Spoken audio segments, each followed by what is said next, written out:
CNN 360 de volta para repercutir e aprofundar a análise dos dados do Anuário Brasileiro de Segurança Pública que foram divulgados nesta quinta-feira.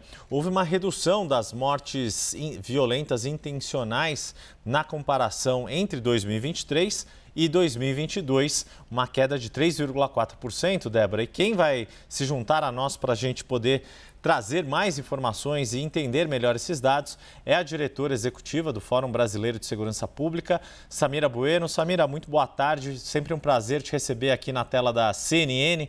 Queria te ouvir um pouco sobre esta tendência que vem se repetindo nos últimos anos de queda no número geral das mortes violentas intencionais do MVI, esse indicador criado pelo Fórum, mas alguns dados chamam a atenção nos estados em que ainda há uma alta dessas mortes violências intencionais.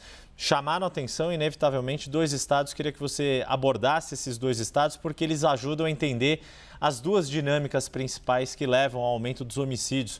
O que aconteceu com o estado do Amapá, que se tornou tão expressivo, e o que tem acontecido nos últimos anos com o estado da Bahia, que também tem liderado não só o ranking dos estados, mas também das cidades mais violentas. Boa tarde mais uma vez, Samira. Boa tarde, Yuri. Boa tarde, Débora, todos que estão nos acompanhando.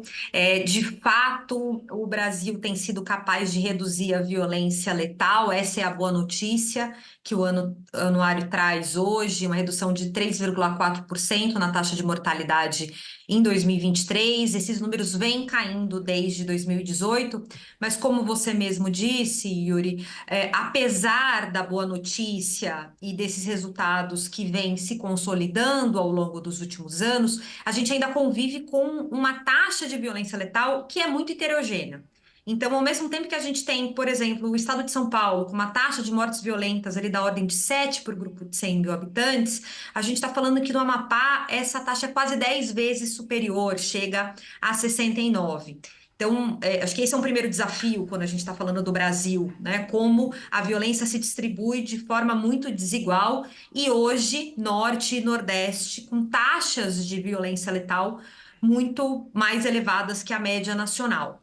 E aí, você tem toda a razão quando traz os exemplos de Amapá e Bahia, porque me parece que Amapá e Bahia e algumas cidades desses estados, né, Santana, no Amapá, que foi a cidade mais violenta do país no ano passado, Jequié, que foi a cidade mais violenta do país em 2022, caiu para a terceira posição em 2023, mas segue ali com uma alta letalidade provocada pela polícia, Jequié na Bahia, são cidades que convivem por um lado, com uma dinâmica extremamente cruel de disputas da criminalidade organizada. Então, são normalmente facções locais que se aliam às duas principais facções que a gente tem no Brasil hoje, Comando Vermelho e PCC.